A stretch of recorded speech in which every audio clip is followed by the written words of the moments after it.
Hello, welcome back to Catching Up with the Hat Tricks here. My name's Chad Oakland Joel, and of course, Director of Media Relations here with the Hat Tricks. I have a special man in the building, Billy McCreary. Billy, how you doing today? Doing well, Chad. How are you today? Not bad, not bad at all. So, where it's getting to the end of the off season here, but it's a busy off season for you. How's everything? How's your time off? It's been good. I mean, there's really been no time off this year, to be honest. But yeah, it's just because of COVID, everything's kind of flowing one season into the next. But uh, if you ask me, my preference, that's the way I'd like it anyways. The more time in the rink, the better.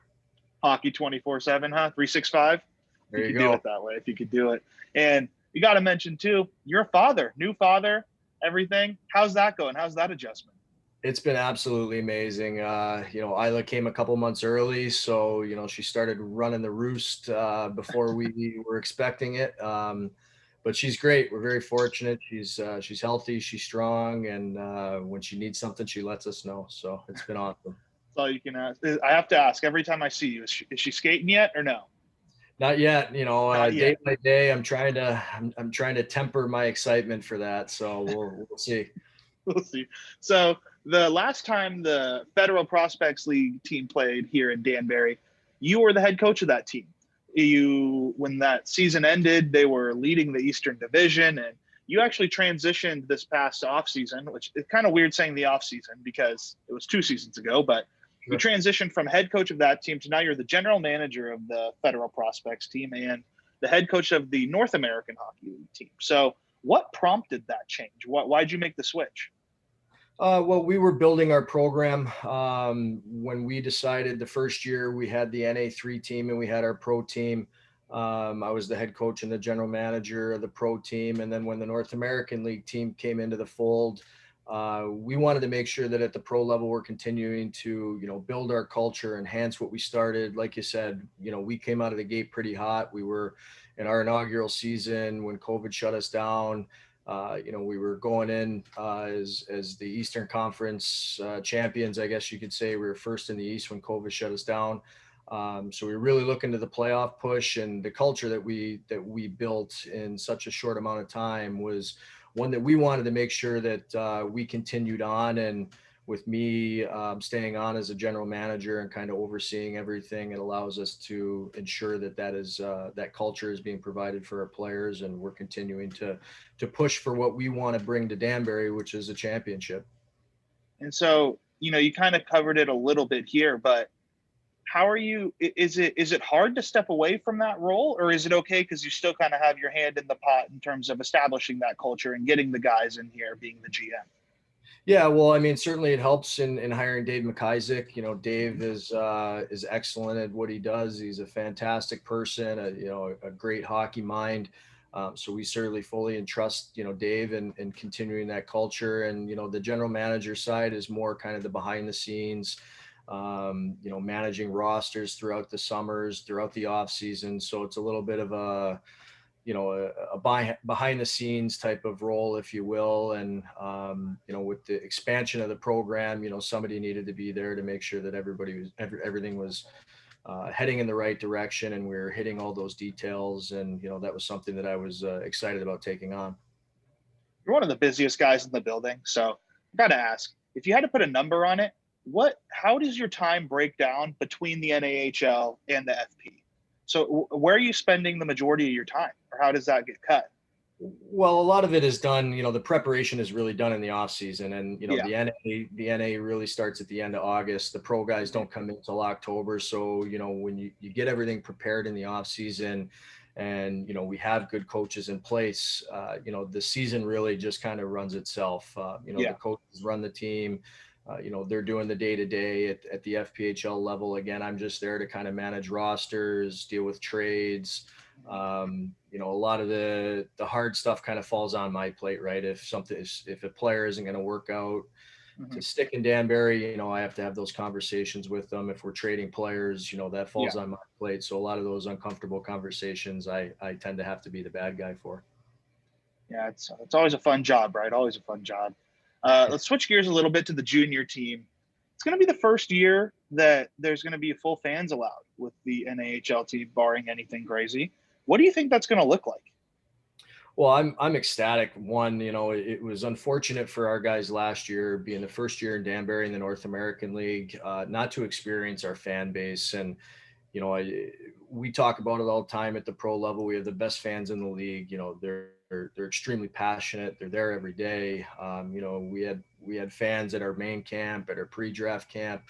So to be able to offer our players the opportunity to come out on the ice with 1,500 screaming, passionate fans, all cheering for the orange and black. It's something that we missed last year, and it was something that I certainly missed, and our team missed it at points within the season. And we're really excited to have everybody behind us this year, have the fans in the building, providing us that energy and giving us that added extra spark that we certainly missed last season. And so coming off, you mentioned your main camp. That was last week. It was a week ago it was going on. How many guys are you down to now? We're going to bring a total of 30 guys into our training camp that starts at the end of August. And I want to talk a little bit about this as well. We're here with Billy McCreary, head coach of the NAHL Hat Tricks, of course, general manager of the FPHL Hat Tricks, a man of many talents and many hats. So the NAHL is an interesting dynamic. You have guys from the area, international, guys committed to college, guys getting scouted, trying out for the USHL. How do you manage all of that? Because it seems like there's a lot of moving pieces going on in the North American League. Yeah, there is. And it's really just developing relationships and continuing relationships with players, coaches alike. We're always talking to the NCAA coaches. We're talking to the USHL guys. We're talking to other leagues that are outside of North America. So we're constantly in contact with these people and kind of monitoring what's best for the players. And for us, we want to see our players move on as quickly as we can. We moved 2 guys on to the Division I level last year at Christmas. It's not something that typically happens, but our goal is to develop these kids as quickly as we can, prepare them as quickly as we can. And again, it's just about managing those relationships and doing what's best for the player in the end.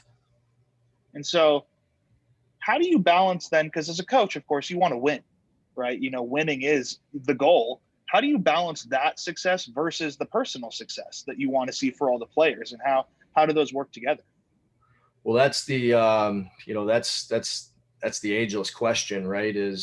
What is that fine line? And again, I've gone through this process as a player myself, and I've been on successful teams as a player. I've been on non-successful teams as a player, and vice versa on the coaching side now, having coached and managed the game in the last 10 years.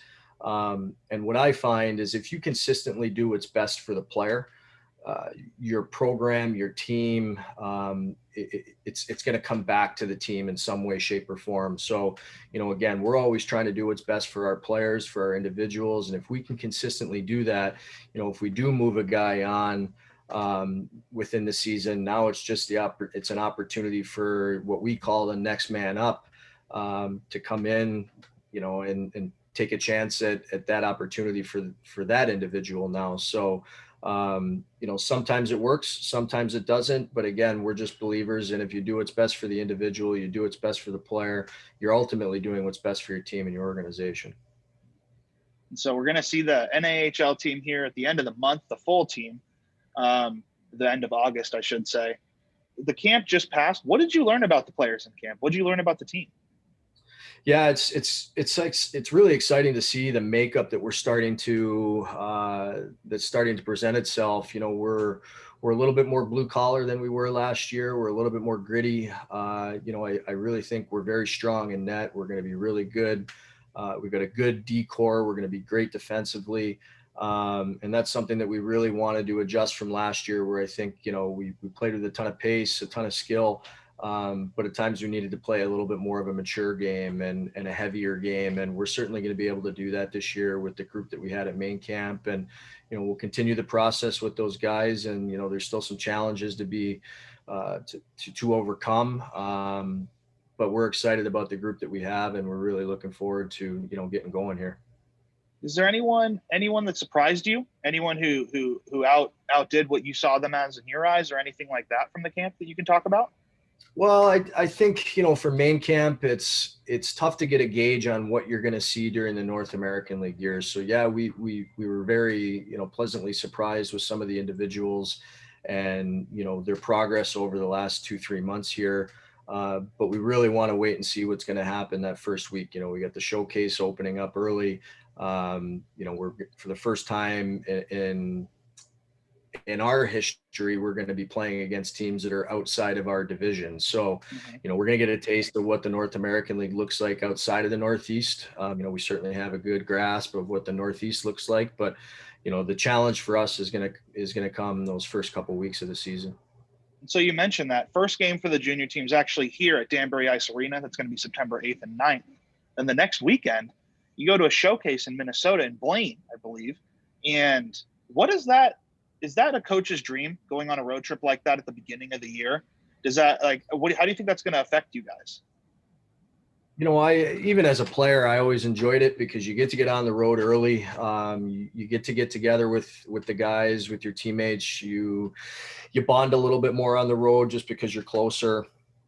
Bus trips, plane trips, whatever it is, you're traveling with your group, and you get to represent the city of Danbury ultimately. So we're excited to get together as a group. It's a tight knit unit that we have, and we're excited about getting going on the road because again, it's a little bit more of a grind. You have to come together a little quicker.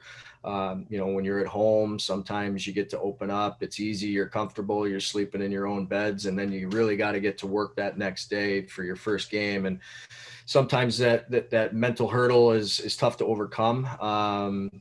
But either way, you can't let adversity stand in our way, and we have to find a way to arise to all these challenges that are certainly going to present themselves this year. It'll be a fun year, most definitely. One last question here with the GM of the Hat Tricks here, and of course the coach of the NAHL Hat Tricks, Billy McCreary. With the junior teams now, NA3 and the NAHL team, the professional teams, how do you see them working with the new Hat Tricks youth hockey program? How do you see that working together?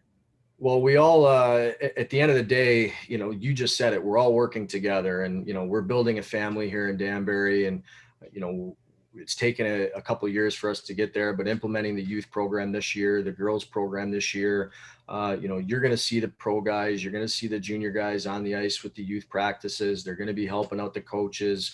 We really want to bring a community feel into the arena. And the more that we can build that family atmosphere, that family community, the greater the game is going to be for these individuals. And at the end of the day, we want to grow the game and we love winning. We hate losing. But I've skated for as long as I've walked, and I want to make sure that there's opportunity for boys, girls, men, women, alike to be able to grow the game in Danbury, enjoy the game in Danbury, and play the game in Danbury. So we're really excited about what we're doing here this year. Sounds like it's going to be a fun season. I'm going to go ahead and let you go here, Billy. It was great chatting with you, great catching up. Looking forward to September 8th. Thanks again for stopping by.